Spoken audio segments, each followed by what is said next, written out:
Hello everyone, this is me Khyati Maheshwari and you're watching my channel Chartered Logics by Khyati Maheshwari. If you're new to my channel, don't forget to subscribe to my channel and press that bell icon so that you can get notified whenever a new video comes.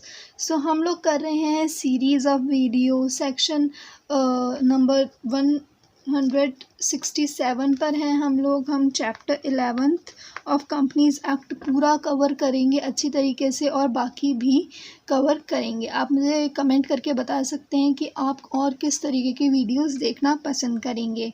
Okay, with that note let us start. अपन पूरा detail में cover करने वाले हैं इस section को। तो अपना सेक्शन है सेक्शन 167 जो कि है vacation of office of director. अब ये मैंने पहले भी बता चुकी हूँ कि डिस्क्वालिफिकेशन क्या होता है और वेकेशन क्या होता है। अगर आपको नहीं पता तो मैं करूँगी कि आई बटन के अंदर मैं पूरी प्लेलिस्ट दे दूँगी, आप पहले पूरी प्लेलिस्ट देखिए, उसके बाद में इस चैप्टर पे आइएगा। ओके तो हम लोग हैं vacation of office of director पर। डायरेक्टर का ऑफिस वेकेट हो जाता है, मतलब कि उसको वो ऑफिस छोड़ना पड़ता है, वो डिस्क्वालिफाइड नहीं होता, उसको वो वेकेट करना पड़ता है।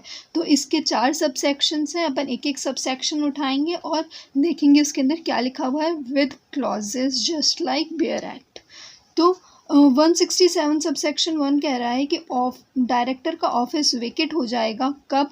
क्लॉज, ये सारे क्लॉजेस जो हैं उसके अंदर सबके अंदर उसका डायरेक्टर का ऑफिस जो होगा वो वेकेट हो जाएगा।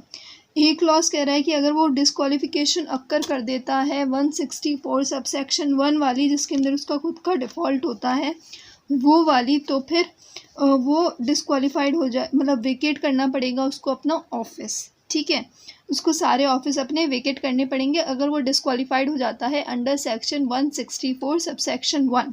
बट अगर वो डिस्क्वालिफाइड हो रहा है अंडर सेक्शन 164 सब सेक्शन 2, जिसके अंदर उसकी कोई गलती नहीं होती, कंपनी की गलती होती है कि वो फाइल नहीं करती है एनुअल रिटर्न, फाइनेंशियल स्टेटमेंट्स, या फिर तो वो नहीं बढ़ती है, नहीं देती है डिविडेंड और प्रेफरेंस शेयर्स होल्डर्स को जो भी वो डिसाइड करती है, 3D डिपॉजिट नहीं देती है, या फिर तो वो डिविडेंड नहीं देती है, या फिर प्रेफरेंस शेयर होल्डर्स को उनका डिविडेंड नहीं देती है। ठीक है, और वो उस चीज़ को डिक्लेयर कर चुकी होती है, 1 साल बीत जाते हैं। अगर ऐसा कुछ है जो कंपनी के अंदर, मैंने रिवाइज़ भी करा दिया, देखो फटाफट से, डिस्क्वालिफिकेशन अगर इसके कारण हुई है तो फिर वो वेकेट हो जाएगा ऑल अदर कंपनी में। मतलब कि एक डायरेक्टर था, ठीक है, एक डायरेक्टर था, वो 2 कंपनी या बहुत सारी कंपनीज़ के अंदर डायरेक्टर था, तो इस कंपनी ने डिफ़ॉल्ट किया और इसके कारण इसमें 164 सब सेक्शन 2 वाली डिस्क्वालिफिकेशन अक्कर हो गई। तो ये जो बाकी सारे ऑफिस हैं इसके अंदर उसको अपना ऑफिस छोड़ना पड़ेगा, वेकेट करना पड़ेगा, लेकिन इस ऑफिस के अंदर उसको वेकेट नहीं करना पड़ेगा। ठीक है, अदर देन द डिफ़ॉल्टिंग कंपनी। हालांकि वो इस डिफ़ॉल्टिंग कंपनी के अंदर रीअपॉइंट नहीं हो सकता है, लेकिन वो उस समय तक उसको रेक्टिफाई करने के लिए रहेगा। ठीक है, बी क्लॉज देखते हैं कि अगर वो एब्सेंट रहता है all meetings of board of directors for a period of 12 months. ठीक है, जो एक डायरेक्टर था उसने कोई सी भी 12 मंथ्स के अंदर जितनी भी बोर्ड मीटिंग हुई थी, किसी के अंदर कोई भी नहीं आया, वो पूरे टाइम एब्सेंट रहा।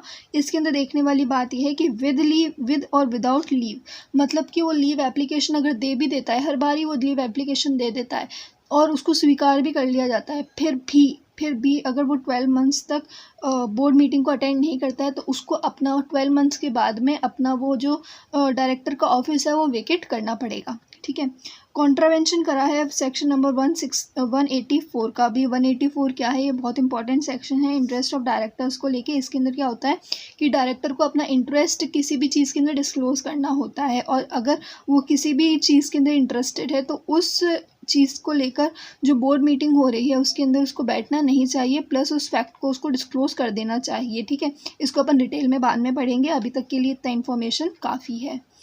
तो अगर उसने ये चीज़ डिस्क्लोज़ नहीं करी है इंटरेस्ट ऑफ डायरेक्टर्स को, उसने बोर्ड मीटिंग अटेंड कर ली है तो उसको अपना ऑफिस वेकेट करना पड़ेगा। अब यहाँ पे तो क्या किया है, उसने बोर्ड मीटिंग अटेंड करी है, और डी क्लॉज के अंदर उसने क्या किया है, उसने फेल कर दिया है डिस्क्लोज़ करना, मतलब कि उसने डिस्क्लोज़ नहीं किया है अपना इंटरेस्ट।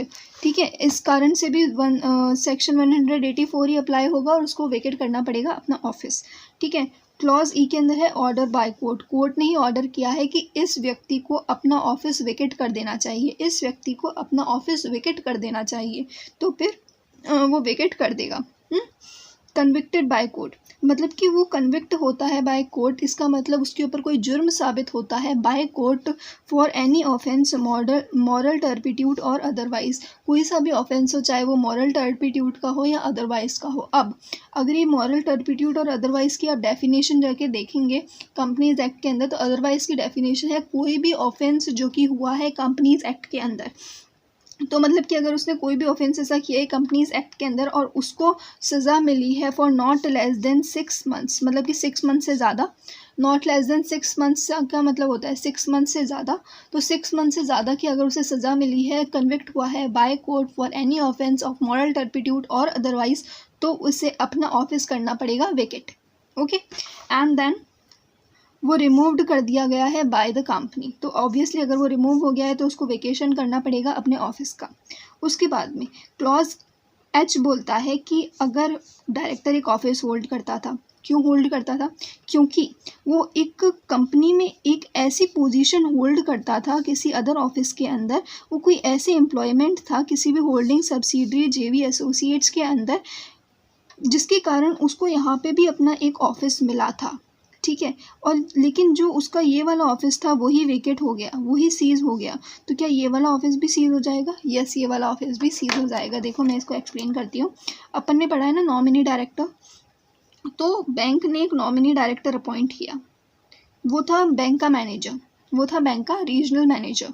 अब वो रीजनल मैनेजर ही नहीं रहा, वो बंदा रीजनल मैनेजर ही नहीं रहा, तो क्या अब वो यहाँ पे ऑफिस होल्ड कर सकता है? नहीं, क्योंकि वो यहाँ पे होल्ड करता था by virtual office holding of other office, किसी और ऑफिस के अंदर, चाहे वो कोई सी भी हो उससे रिलेटेड कंपनी। अगर वो ये वाला ऑफिस ही वेकेट कर देता है तो ये वाला ऑफिस भी वेकेट हो जाएगा अगर वो वाली सीज हो गई तो। ठीक है, आई होप आपको चीज़ें समझ में आ रही हूँ। अगर नहीं आ रही हैं तो आप मुझसे कमेंट करके पूछ सकते हैं, मेरी टेलीग्राम चैनल को ज्वाइन करके मुझसे डाउट्स पूछ सकते हैं, वहाँ पे आपको पूरी हेल्प मिलेगी। उसका लिंक मैं डिस्क्रिप्शन में ज़रूर से दे दूँगी। अब अपन चलते हैं सेक्शन 167 सबसेक्शन 2 के अंदर। अपन ने 162 सबसेक्शन 1 के अंदर पढ़ा कि कौन कौन से ग्राउंड्स ऑफ डिस्क्वालिफिकेशन होते हैं, जो अपन करें तो अपना जो ऑफिस है डायरेक्टर का वो वेकेट अपने को करना पड़ेगा। पर अगर सपोज करो एक डायरेक्टर है, उसको पता है कि उसने ये डिस्क्वालिफिकेशन इनकर कर ली, फिर भी वो फंक्शन करता जा रहा है एज अ डायरेक्टर और वो वेकेशन नहीं कर रहा है अपने ऑफिस का, तो उसको एक पनिशमेंट देनी पड़ेगी। क्या पनिशमेंट होगी? यहाँ पे तो वो इम्प्रिजनमेंट हो जाएगा अप टू 1 ईयर, फाइन लगेगा उस पर 1 लाख to 5 lakhs या फिर बोथ। ओके, उसके बाद में देखते हैं सेक्शन 167 सबसेक्शन 3। ओके, अब इसके अंदर क्या दे रखा है कि अगर सारे ही डायरेक्टर एक साथ वेकेट हो गए, सारे ही डायरेक्टर एक साथ वेकेट हो गए, सपोज करो कोई ऑर्डर आया कोर्ट के द्वारा, यहाँ पर कंपनी ने ही उन्हें रिमूव कर दिया या फिर कुछ भी हुआ कंपनी के अंदर, और सारे सपोज करो सारे डायरेक्टर पागल हो गए, सारे डायरेक्टर मर गए, तो 164 सबसेक्शन 1 इनकर हो जाएगा और सारे डायरेक्टर जो थे वो कंपनी का ऑफिस वेकेट हो जाएगा। तो ऐसे केस में क्या होगा? तो फिर अपने को अपॉइंट करना पड़ेगा required number of director. Required number of director मतलब कितने डायरेक्टर, जो अपने सेक्शन 149 के अंदर पढ़ा था कि पब्लिक कंपनी, प्राइवेट कंपनी और 1 पर्सन कंपनी को करने पड़ते हैं डायरेक्टर अपॉइंट 3, 2, 1। ठीक है, वो वाले नंबर ऑफ डायरेक्टर्स को अपॉइंट करना पड़ेगा सबसे पहले बाय द प्रमोटर। अगर लेकिन प्रमोटर एब्सेंट है तो फिर कौन करेगा? तो फिर सीजी अपॉइंट करेगी। और ये लोग जो होल्ड सीजी या फिर प्रमोटर जो डायरेक्टर को अपॉइंट करेंगे वो ऑफिस करेंगे held up to the next general meeting, और जनरल मीटिंग के अंदर शेयर होल्डर्स जो होंगे वो नेक्स्ट डायरेक्टर जो है वो अपॉइंट कर लेंगे। ठीक है, अब देखते हैं सेक्शन नंबर 167 सबसेक्शन 4 जिसके अंदर है प्राइवेट कंपनी। मतलब कि प्राइवेट कंपनी अपने एओए के अंदर कुछ एडिशनल ग्राउंड्स मेंशन कर सकती है, कुछ एडिशनल ग्राउंड्स मेंशन कर सकती है। ये अपन ने देखा था डिस्क्वालिफिकेशन के अंदर भी कि प्राइवेट कंपनी अपने एओए को अल्टर करके उसके अंदर कुछ एडिशनल ग्राउंड्स भी मेंशन कर सकती है, जिसके कारण डायरेक्टर को वो ऑफिस डिस्क्वालीफाइड करना पड़ेगा या फिर वो ऑफिस जो है वो वैकेट करना पड़ेगा। ठीक है, अब आई होप मुझे आपको सब कुछ समझ में आ गया हो। देखिए अपन ने पढ़ा 167 सबसेक्शन 1 जिसके अंदर लिखा है ग्राउंड्स ऑफ डिस्क्वालिफिकेशन, जिसके बाद में अपन ने पढ़ा सेक्शन 167 सबसेक्शन 2 जिसके अंदर अपन ने पढ़ी है पनिशमेंट्स। उसके बाद में अपन ने पढ़ा सेक्शन 167 सबसेक्शन 3 जिसके अंदर अपन ने पढ़ा है कि अगर सारे ही डायरेक्टर, ऑल डायरेक्टर की डेथ हो जाती है तो उसके बाद में प्रमोटर अपॉइंट करेंगे, लेकिन अगर प्रमोटर एब्सेंट हैं तो फिर सीजी अपॉइंट करेगी और वो होल्ड करेंगे office up to next general meeting. उसके बाद में अपन ने पढ़ा सेक्शन 167 सब सेक्शन 3, जिसके अंदर अपन ने पढ़ा कि प्राइवेट कंपनी एओए के अंदर एडिशनल ग्राउंड्स मेंशन कर सकती है। तो अपन ने छोटी सी समरी भी बना ली है इसकी। आई होप आपको पूरी अच्छी तरीके से समझ में आ गया हो ये चीज़। आप मुझसे कमेंट करके ज़रूर से बताइएगा कि देखिए अपने 10 मिनट के अंदर यार पूरा सेक्शन 167 अच्छी तरीके से रिवाइज़ कर लिया है, अच्छी तरीके से पढ़ लिया है। ये फर्स्ट टाइम के लिए भी ऑफ कोर्स एप्लीकेबल है, आपको बहुत अच्छी मदद करेगा ये वीडियो। आप ज़रूर मुझे बताइए और इस चैनल को सब्सक्राइब और वीडियो को लाइक करके जाना बिल्कुल मत भूलिएगा। Thank you very much and stay connected. और मुझे ज़रूर बताइए कि आप नेक्स्ट किस तरीके की वीडियो देखना चाहेंगे, वो बहुत मदद करेगा मेरी। Thank you.